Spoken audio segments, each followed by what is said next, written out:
Hello అండి. అందరికీ నమస్తే. సీమా అది స్పెషల్ ఎఫెక్ట్ కోసం అన్నా స్నిగ్ధాకు మంచి పేరు వస్తుంది. అదీ కాక మా డాన్స్కే ఫస్ట్ ప్రైజ్ వస్తుందన్నా అని అంది. శౌర్య ఆలోచనలో పడిపోతాడు. సీమా తన బ్యాగ్లోంచి మాస్క్ తీసి తన ఫేస్ కి పెట్టుకుని ఎలా ఉందన్నా ఈ మాస్క్ నాకు అంది. శౌర్య ఆలోచన నుండి తేరుకొని సీమాను చూస్తూ ఈ మాస్క్ ఏంటి సీమా అని అన్నాడు. సీమా ఇది కూడా స్పెషల్ ఎఫెక్ట్ కోసమే అన్నా. నా ఫేస్ కి కళ్ళు మాత్రమే కనిపించేలా మాస్క్ ఇది. స్నిగ్ధాకి కళ్ళకు మాత్రం గంతలు. మా డాన్స్ కే తప్పకుండా ఫస్ట్ ప్రైజ్ గ్యారంటీ కదన్నా అని హుషారుగా చెప్తుంది. శౌర్య మనసులో అనుమానమే లేదు, ఆ లోకేష్ గాడి ప్లాన్ ఇది అని అనుకొని సీమా నాకిదంతా ప్లాన్ గా అనిపిస్తుంది అన్నాడు. సీమా కూడా ఆలోచనలో పడుతుంది. తనకు కాలేజీలో లోకేష్ స్నిగ్ధాతో బెట్ కట్టడం, లోకేష్ బిహేవియర్ తనకు అనుమానం వచ్చి అదే విషయం శౌర్యకు చెప్తుంది. శౌర్య నా అనుమానం వాడి మీదనే, ఎందుకన్నా మంచిది వాడిని ఒక గంట గమనించు. And one more thing, function రోజంతా నువ్వు నా కంట్రోల్లోనే ఉండాలి. నా మనిషిని ఏర్పాటు చేస్తాను, తను నిన్ను ఫాలో అవుతూ ఉంటాడు. బ్లూటూత్ లో మాతో ఫోన్ టచ్ లోనే ఉండు. నీకు ఏ అనుమానం వచ్చినా నాకు చెప్పు. లేదా నువ్వు స్నిగ్ధ పర్ఫార్మెన్స్ స్టేజీ అదిరిపోవాలి అని అంటాడు నవ్వుతూ. సీమ అలాగే అన్నా, తప్పకుండా నా ఫుల్ సపోర్ట్ మీకుంటుంది అని అంది. 3 కాఫీ కప్పులను ట్రేలో తీసుకొని అక్కడికి వచ్చి ట్రే శౌర్య ముందు చాపుతుంది. శౌర్య కాఫీ తీసుకోకుండా స్నిగ్ధాన్ని చూస్తుంటాడు. స్నిగ్ధ కాఫీ తాగి షుగర్ సరిపోయింది బావా అంటూ శౌర్య చేతికిస్తుంది. శౌర్య నవ్వుతూ కాఫీ తాగుతాడు. స్నిగ్ధ సీమా కాఫీ ఇస్తూ దేనికే నీ ఫుల్ సపోర్టు మా బావకనని చెప్తున్నావు అని అంటూ కాఫీ ఇచ్చి తను తాగుతుంది. సీమ తడబాటుగా శౌర్యాన్ని చూస్తుంది. శౌర్య నవ్వుతూ మీ కాలేజీలో అందమైన అమ్మాయిని చూసి పెట్టు, పెళ్లి చేసుకోవడానికి అని అడుగుతున్నా, దానికే నా ఫుల్ సపోర్ట్ మీకేనంటుంది అని అన్నాడు. సీమ అన్నా, స్నిగ్ధ లాంటి అందమైన మరదల్ని పెట్టుకొని మీకు వేరే అమ్మాయి ఎందుకు, స్నిగ్ధానే పెళ్లి చేసుకోండి అని అంది. కాఫీ తాగుతున్న స్నిగ్ధకు ఆ మాటకు పొరబోతుంది. శౌర్య స్నిగ్ధ తలపైన కొడుతూ చిన్నగానే కాఫీ కూడా నిదానంగా తాగలేవా అన్నాడు. స్నిగ్ధ సరే బావా అంది. సీమ అన్నా, నిజంగానే మీరిద్దరూ మేడ్ ఫర్ ఈచ్ అదర్ లా ఉన్నారు అని అంది. స్నిగ్ధ కోపంగా ఇంకా నువ్వు మూసుకుని వెళ్తావా అంది. సీమ కాఫీ తాగి వెళ్తానే, మీ వాళ్ళందరూ ఊరు వెళ్ళారు అన్నావు కదా, మరి కాఫీ నువ్వు పెట్టావా అనంది. స్నిగ్ధ నేనే పెట్టాను అని అంది. సీమ కాఫీ సూపర్ గా ఉంది అని కాఫీ తాగి గ్లాస్ స్నిగ్ధ చేతికి ఇచ్చి ఇక నేను బయలుదేరతానే అంది. సీమ శౌర్యకు చెప్పి స్నిగ్ధతో కలిసి బయటకు వస్తుంది. శౌర్య లోకేష్ గురించి ఆలోచిస్తూ ఉండిపోతాడు. సీమ అటు వెళ్లటం, స్నిగ్ధ లోపలికి రాబోతుంటే కారు హారన్ కు ఆగి వెనక్కి తిరిగి చూస్తుంది. కారులో ప్రసాద్, దీప్తి, ప్రభావతి దిగుతారు. స్నిగ్ధ వాళ్ళు ఎవరో అర్థం కాకుండా చూస్తూ ఉంటే డ్రైవింగ్ సీట్ లో నుండి రవి దిగి స్నిగ్ధకు నమస్తే పెట్టి విజయవాడ నుండి వచ్చారు మేడం, సార్ వీళ్ళని పికప్ చేసుకోమన్నారు అని అన్నాడు. స్నిగ్ధ హో అని వాళ్ళ దగ్గరికి వచ్చి లోపలికి రండి అంటుంది. రవి వెళ్ళిపోతుంటే నువ్వు వెళ్ళిపోతున్నావే, లోపలికి రా రవి అంది. రవి సార్ వేరే వర్క్ చెప్పున్నారు మేడం, ఆ పని మీద వెళ్తున్నాను, మళ్ళీ వస్తాను మేడం అన్నాడు. స్నిగ్ధ ఆర్ఫనైజ్ హోమ్ గురించేనా అంది. రవి అవును మేడం అని రవి వెళ్ళిపోతాడు. స్నిగ్ధ ప్రసాద్, దీప్తి, ప్రభావతిలను లోపలి తీసుకుని వెళ్లి సోఫా చూపించి కూర్చోండి, మీ గురించి బావ చెప్పారు, లగేజ్ ఏమి తెచ్చుకున్నట్లు లేరే అని అంది. ప్రభావతి మీకు ఎందుకు ఇబ్బంది అని వేరే ఇల్లు చూసుకునే వరకు ఇక్కడే ఉంటాం అని సూట్ కేసులో బట్టలు మాత్రమే తీసుకుని వచ్చామంటారు. స్నిగ్ధ చిన్నగా నవ్వి మీ ఇష్టం అని శౌర్యాన్ని పిలవడానికి లోపలికి వెళ్తుంది.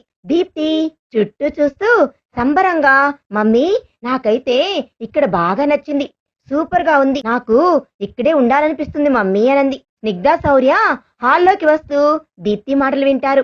స్నిగ్ధ దీప్తి దగ్గరికి వెళ్లి నీకు ఎన్ని రోజులు కావాలంటే అన్ని రోజులు ఇక్కడే ఉండ్రా అని అంటుంది. దీప్తి స్నిగ్ధను హగ్ చేసుకొని థ్యాంక్స్ అక్క, ఈ ఇల్లే కాదు నువ్వు కూడా నాకు బాగా నచ్చావక్క అంది. స్నిగ్ధ నవ్వుతూ ఏం చదువుతున్నావు అంది. దీప్తి బీటెక్ ఫైనల్ ఇయర్ అక్క అంది. స్నిగ్ధ మరి ఇక్కడికి వస్తే ఇప్పుడు స్టడీ పాడవదా అంది. దీప్తి అటెండెన్స్ ఫుల్ గా ఉంది, ఇబ్బంది లేదు, ఎగ్జామ్స్ అప్పుడు వెళ్లి రాయడమే, ఇక జాబ్ ఇక్కడే ఎక్కడో చూసుకుంటే సరిపోద్ది అంది. శౌర్య ఎక్కడో ఎందుకు, మన కంపెనీలోనే మీ నాన్నతో పాటు వెళ్ళు అన్నాడు. మండే జాయిన్ అవ్వు అన్నాడు. ప్రసాద్ శౌర్య దగ్గరికి వచ్చి థ్యాంక్స్ సార్ అన్నాడు. శౌర్య, మీరు సార్ అంటే డీల్ క్యాన్సిల్ అంకుల్, శౌర్య అనండి అంటాడు. ప్రసాద్, సరే శౌర్య, కానీ ఆఫీసులో మాత్రం సార్ అని పిలుస్తాను అన్నాడు. శౌర్య, మీ ఇష్టం అని అంటాడు. మీకు ఇల్లు చూపిస్తారండి అని శౌర్య స్నిగ్ధాలు ఇల్లంతా చూపిస్తారు. ప్రభావతి, శౌర్య స్నిగ్ధాలు సపరేట్ బెడ్రూమ్స్ ఉండటం గమనించి, మీరిద్దరూ భార్యాభర్తలే కదా శౌర్య, మరి ఏంటి విడివిడి బెడ్రూమ్స్ అంది.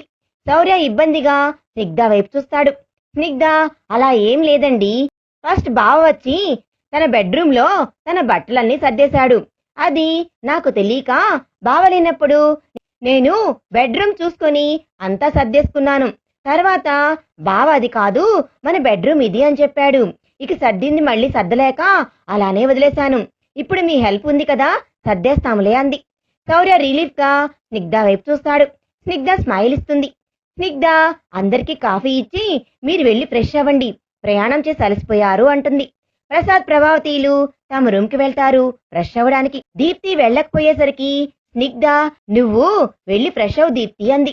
దీప్తి స్నిగ్ధ రూమును చూపుతూ, నేను ఈ రూమ్ తీసుకుంటానక్క, నువ్వెలాగూ బావ రూమ్లోనే ఉంటావు కదా అని అంది. స్నిగ్ధ, సరే దీప్తి అంది. దీప్తి, మీ బట్టలు మీ రూమ్ లో సర్దడానికి నేను హెల్ప్ చేస్తానులే అక్క అని తన సూట్ కేసు తీసుకొని స్నిగ్ధ గదిలోకి వెళ్తుంది. ఆలోచిస్తూ నిలబడిన స్నిగ్ధ దగ్గరకు శౌర్య వచ్చి, సారీ స్నిగ్ధ, నిన్ను ఇబ్బంది పెడుతున్నాను, నేను నా ఆఫీస్ రూమ్ పక్క రూమ్ లో పడుకుంటానులే, నిన్ను ఇబ్బంది పెట్టను అంటాడు. స్నిగ్ధ, అయ్యో బావా, నాకేమీ ఇబ్బంది లేదు, నేను దాని గురించి ఆలోచించడం లేదు అంది. శౌర్య, మరి ఇంకేం ఆలోచిస్తున్నావు అన్నాడు. స్నిగ్ధ, బావా, నేను నైట్ 12-1 వరకు చదువుకుంటాను కదా, అప్పటి వరకు లైట్ ఆన్ లో ఉంటే నీ నిద్రకు ఇబ్బంది అని ఆలోచిస్తున్నా అంది. శౌర్య రిలీఫ్ గా, అంతే కదా, నాకు ఏ ఇబ్బంది లేదు, యాక్చువల్లీ నేను అప్పటి వరకు నిద్రపోను, నేనింకా నువ్వు నా దగ్గర ఇన్సెక్యూర్ గా ఫీల్ అవుతున్నావేమో అనుకున్నా అని అన్నాడు.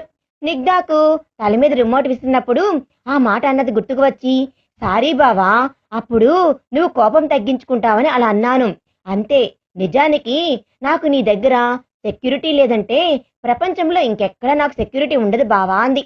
శౌర్య, అయితే నా రూమ్ లో నాతో పడుకోవడం నీకు ఇష్టమేనా అన్నాడు. స్నిగ్ధ, ఇష్టమే బావా, నాకు నీ మీద నమ్మకం ఉంది బావా, నీ చిటికిన వేలు కూడా నాకు తగలనీయకుండా పడుకుంటావు అని నిజమే కదా బావా అంది. శౌర్యకి స్నిగ్ధ నిద్రపోతున్నప్పుడు పెదాలపైన ముద్దు పెట్టుకోవడం గుర్తుకు వచ్చి తల అడ్డంగా నిలువుగా ఊపుతూ నిజమే అని అంటాడు.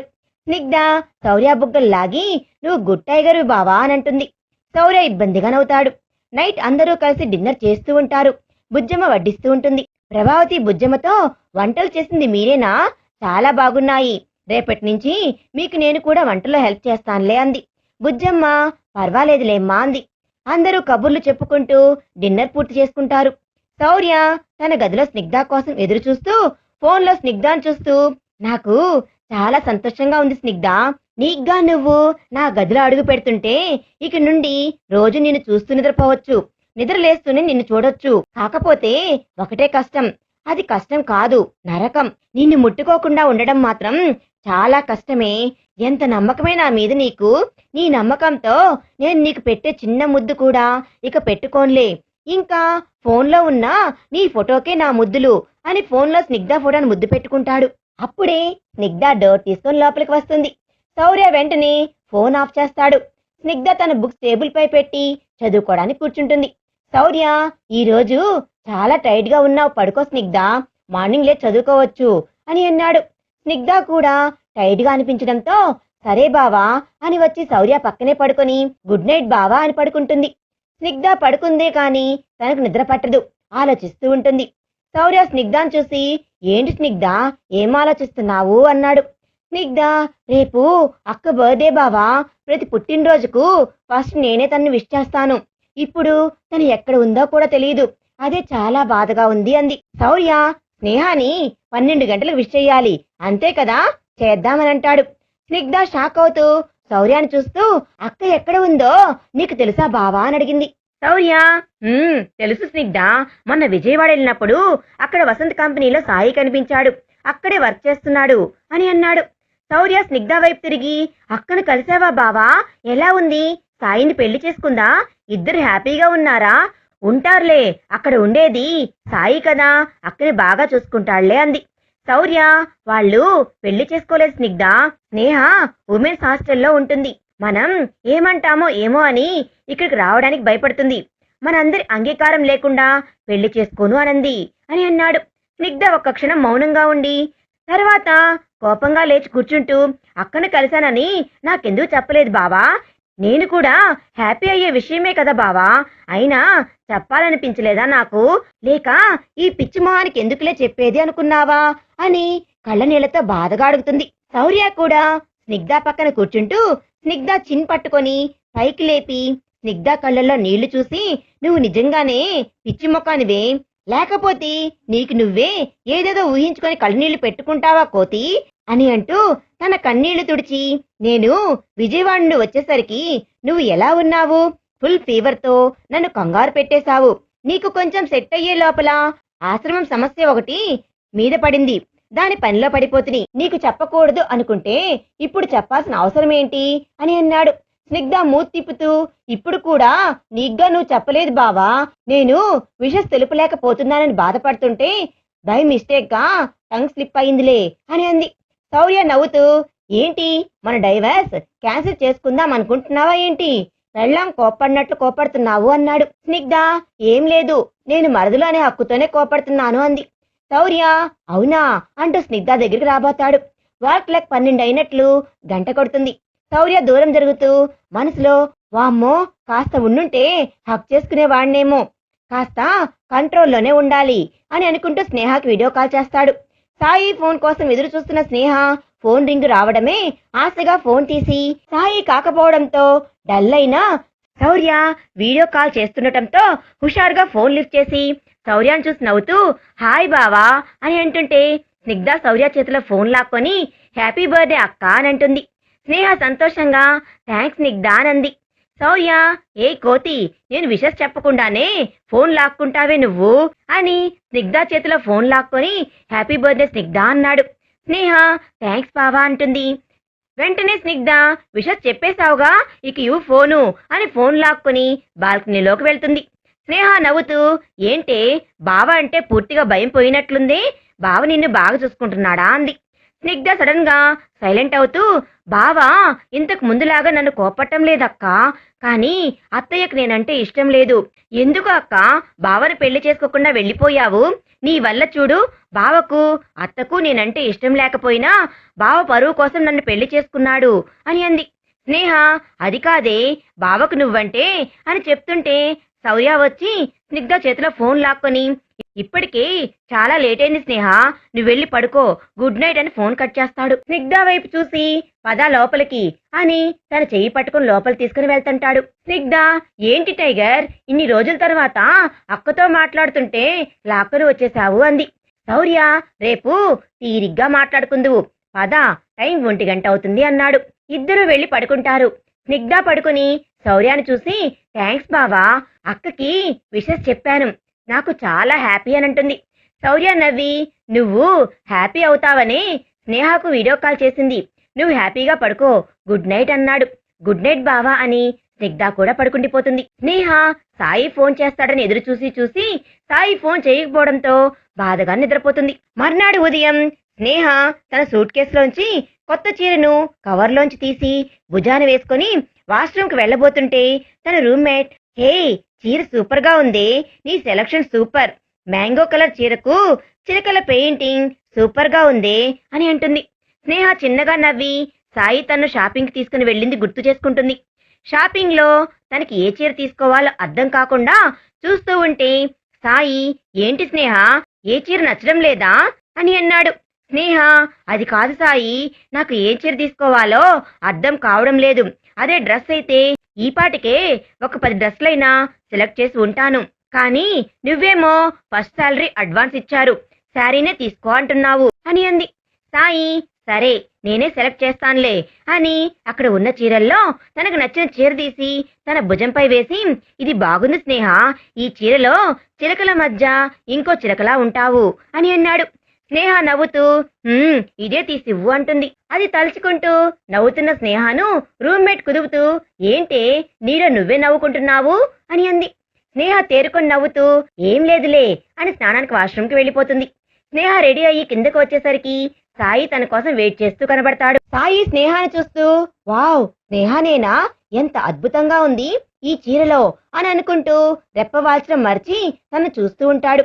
తల దించుకొని వస్తున్న స్నేహ తల ఎత్తి సాయిని చూసేసరికి సాయి తడబాటుగా తల తిప్పుకొని పక్కకు చూస్తుంటాడు. స్నేహ డల్ అయ్యి సాయి దగ్గరకు వచ్చి సాయి అని పిలుస్తుంది. సాయి అప్పుడే చూసినట్లుగా స్నేహాన్ని చూసి నవ్వి ఏంటి స్పెషల్ స్నేహ అని అన్నాడు. తనను చూస్తే అన్నా గుర్తుకు వచ్చి విష్ చేస్తాడేమో అనుకున్న స్నేహ ఆ మాటతో డల్ అయ్యి కళ్ళల్లో తిరిగిన నీటిని సాయి కనపడకుండా చూపుడు వేలుతో తుడుచుకొని స్పెషల్ ఏమీ లేదు సాయి అని వెంటనే నవ్వుతూ గుడికి వెళ్ళి తర్వాత మీ రూమ్కి వెళ్దామనంది. సాయి సరే బైక్ ఎక్కు అన్నాడు. స్నేహ సాయి వెనక కూర్చుంది. ఎంత వద్దనుకున్నా సాయి చూపులు బైక్ మిర్రర్ లో స్నేహ వైపుకే వెళ్తుంటాయి. స్నేహ సాయి టెంపుల్ కి వెళ్తారు. స్నేహ పేరు మీద అర్చన చేయించి తన రూమ్ కి వెళ్తారు. స్నేహ డల్ గా వస్తూ ఉంటుంది. వెనక సాయి వస్తుంటాడు. స్నేహ స్టెప్స్ పై పాదం పెట్టి మెత్తగా తగలడంతో ఏంటి అని చూసి షాక్ అవుతుంది. స్టెప్స్ పై అంతా రెడ్ గులాబీ రెక్కలతో నిండి ఉంటుంది. స్నేహ ఆశ్చర్యంగా వెనక్కి తిరిగి సాయి వైపు చూస్తూ ఉంటుంది. సాయి నవ్వుతూ పద అంటాడు. స్నేహ మనసు పరవశమవుతుంటే గులాబీ రెక్కలపై అడుగులు వేస్తూ పైకి వెళ్తుంది. పైన వెల్కమ్ అని వైట్ గులాబీ రెక్కలతో రాసి ఉంటుంది. స్నేహ సాయిని చూస్తే సాయి నవ్వుతూ కీస్ తన చేతికి ఇస్తాడు. స్నేహ కీస్ తీసి డోర్ ఓపెన్ చేసి లోపలికి వెళ్తుంది. లోపల వాలంతా గులాబీ పూలు స్టిక్ చేసి మధ్యలో టేబుల్ వేసి దానిపైన కేక్ పెట్టి హ్యాపీ బర్త్డే స్నేహ అని రాసి ఉంటుంది. స్నేహ కళ్ళ నిండా నీళ్లతో సాయిని చూస్తుంది. సాయి వెనక్కు పెట్టుకుని ఉన్న గులాబీ పూల గుత్తిని మోకాళ్లపై కూర్చొని స్నేహకిస్తూ హ్యాపీ బర్త్డే స్నేహ అన్నాడు. స్నేహ ఏడుస్తూ బొకే అందుకొని థ్యాంక్స్ సాయి అంది. సాయి లేచి నిల్చొని స్నేహ చంపలను చేతిలోకి తీసుకొని బొటన వేలతో కన్నీళ్లు తుడుస్తూ నీ బర్త్డే మర్చిపోయాననుకున్నావా స్నేహ అని అన్నాడు. స్నేహ సాయిని గట్టిగా హక్ చేసుకుని ఏడుస్తుంది. సాయి షాక్ అయ్యి అలాగే నిలబడతాడు. స్నేహ థ్యాంక్స్ సాయి, నిజంగా నువ్వు విషెస్ చెప్పకపోయేసరికి నా బర్త్డేనే గుర్తులేదు, ఇలాంటి మనిషిని ఎలా ప్రేమిస్తున్నాను అని నన్ను నేను ఎన్నోసార్లు తిట్టుకున్నానో తెలుసా అంది. సాయికి తన మాటలు నిదానంగా మైండ్లోకి వెళ్తూ ఏంటి స్నేహ నువ్వు చెప్పేది అంటూ స్నేహాన్ని భుజాలు పట్టుకొని దూరంగా నెడతాడు. స్నేహ తలదించుకొని నేను నిన్ను ప్రేమిస్తున్నాను సాయి అని అంటుంది చిన్నగా. సాయి స్నేహ గడ్డం పట్టుకొని పైకెత్తుతూ ఇది కరెక్ట్ కాదు స్నేహ, మనం హైదరాబాద్కు గౌరవంగా వెళ్ళాలి అంటే మనం ప్రేమికులుగానో భార్యాభర్తలుగానో వెళ్ళకూడదు స్నేహ అన్నాడు. స్నేహ సాయి చేయి తోసేస్తూ నాకు ఏ గౌరవం అవసరం లేదు సాయి, నాకు నువ్వు ముఖ్యం, ఇంకొకరితో లైఫ్ నేను కలలో కూడా ఊహించలేను. చిన్నప్పటి నుండి నన్ను బావకిచ్చి పెళ్లి చేయాలి అని అనుకున్నారు, కానీ నేను బావని ఎప్పుడూ ప్రేమించలేదు, అందుకే బావ మనసులో నేను లేను. స్నిగ్ధ ఉంది అని తెలిసిన రోజున నాకు కొంచెం కూడా బాధ అనిపించలేదు, అదే నువ్వు నన్ను దూరం పెడితే భరించలేకపోయాను అని అంది. సాయి మౌనంగా ఉంటాడు. తన మౌనానికి స్నేహకి కళ్ళల్లో నీళ్లు వచ్చేస్తూ ఉంటాయి. స్నేహ ఒక నిర్ణయానికి వచ్చి కళ్ళ నీళ్లు తుడుచుకొని నాకు అర్థమైంది సాయి, నేను నిన్ను ఇక ఎప్పుడు ఇబ్బంది పెట్టను, సారీ సాయి అని వెళ్ళబోతుంటే సాయి స్నేహ చేయి పట్టుకొని ఎక్కడికే అని అన్నాడు. స్నేహ ఎక్కడికో అక్కడికి, నీ కంటికి కనిపించినంత దూరంగా, లేకపోతే నిన్ను చూసిన ప్రతిసారి నా మనసు విలువిల్లాడుతుంది, వదులు సాయి నన్ను వెళ్ళనివ్వు అంది. సాయి ఎక్కడికే వెళ్లేది, నేను వదలను, ఇప్పుడే కాదు జీవితాంతం వదలను అని గట్టిగా పట్టుకొని లాగుతాడు.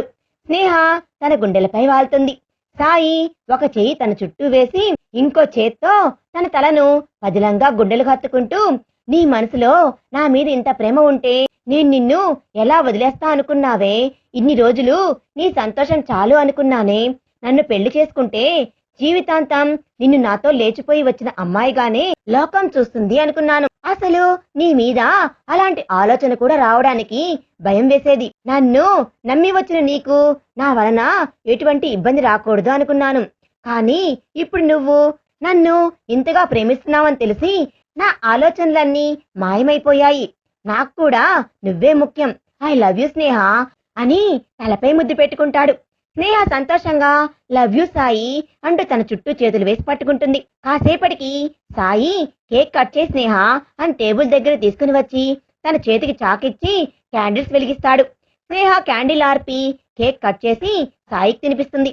సాయి స్నేహకు తినిపించి తన చేతి రింగ్ తీసి స్నేహ చేతిని పట్టుకొని తన వేలికి తొడిగి స్నేహాన్ని చూస్తూ చేతిని ముద్దు పెట్టుకుంటాడు. స్నేహ సాయిని హత్తుకుంటుంది. సాయి స్నేహ చుట్టూ చేతులు వేస్తాడు. స్నిగ్ధ, సీమ డాన్స్ ప్రాక్టీస్ చేస్తూ ఉంటారు. శౌర్య, ప్రసాదులు ఆఫీస్ ఫైల్స్ చూస్తుంటారు. ప్రభావతి కిచెన్ లో బుజ్జమ్మకు వంటలో హెల్ప్ చేస్తూ ఉంటుంది. దీప్తి హాల్లో కూర్చొని టీవీ చూస్తూ ఉంటుంది. ఆర్ఫనైజ్ పిల్లలు స్నిగ్ధ అక్క అని పిలుస్తూ వస్తారు. దీప్తి ఏం కావాలి అని అడిగింది. పిల్లలు అక్కతో ఆడుకోవాలి అన్నారు. దీప్తి అక్క డాన్స్ ప్రాక్టీస్ చేసుకుంటుంది అని అంది. పిల్లలు డల్ గా వెనుతిరుగుతుంటే దీప్తి నాతో ఆడుకుంటారా, నేను కూడా అక్కనే కదా అంది. పిల్లలు ఓ అంటూ సంతోషంగా వచ్చి దీప్తి చేయి పట్టుకొని ఇంటి ముందు గార్డెన్ వైపు లాక్కొని వెళ్తారు. దీప్తి ఏం ఆడుకుందాం రా అంది. పిల్లలు అక్క కళ్ళకు గంతలు కట్టే ఆట ఆడుకుందామా అని అష్టాచమ్మా వేసి ఓడిన వారికి గంతలు కట్టి ఆడుకుంటుంటారు. కాసేపటికి దీప్తి అవుట్ అవుతుంది. దీప్తి కళ్ళకు గంతలు కడతారు. పిల్లలందరూ దూరంగా వెళ్లి దాక్కుంటారు. దీప్తి చేతులు చాపుతూ వెతుకుతుంది. అప్పుడే శశి జానకిని బైక్ లో అక్కడికి వచ్చి ఆగుతారు. జానకి నేరుగా లోపలికి వెళ్ళిపోతుంది. శశి బైక్ స్టాండ్ చేసి లాక్ వేసి కీస్ తీసుకొని తిప్పుతూ లోపలికి వస్తూ ఉంటాడు. కళ్ళకు గంతలు కట్టుకొని చేతులు చాపి పిల్లల్ని వెతుకుతూ వస్తున్న దీప్తి గార్డెన్ అంచు దగ్గరకు వచ్చి కాళ్లు తట్టుకొని ముందుకు పడబోతుంటే శశి తనను పట్టుకొని ఆపుతాడు. శశి గుండె వేగంగా కొట్టుకుంటుంటే దీప్తిని చూస్తూ ఉంటాడు. దీప్తి చేతులతో శశిని గుండెల మీద తడుముతూ ఫేస్ పై చేతితో తడుముతూ చేతికి మీసాలు తగలటంతో టెన్షన్ గా తన చేతులు వెనక్కి తీసుకొని దూరంగా జరిగి కళ్ళకు గంతలు విప్పబోతుంటే పిల్లలు అక్క చీటింగ్ అని అరవడంతో దీప్తి వాయిస్ వచ్చిన సైడ్ వెళ్ళిపోతుంది. శశి దీప్తిని చూస్తూ ఎవరు తను, ఫస్ట్ లుక్కే నా హార్ట్ ని టచ్ చేసింది అని గుండెపై చేయి పెట్టుకొని అనుకుంటూ లోపలికి వెళ్తాడు. ఇంతకీ దీప్తి శశిని చూస్తుందా, శశి దీప్తిని పరిచయం చేసుకుంటాడా అనేది మనం నెక్స్ట్ పార్ట్ లో తెలుసుకుందాం. ఈ వీడియో కనుక మీకు నచ్చినట్లయితే ప్లీజ్ లైక్ చేయండి. మీ విలువైన అభిప్రాయాన్ని కామెంట్ రూపంలో తప్పకుండా తెలియజేయండి. Thanks for watching.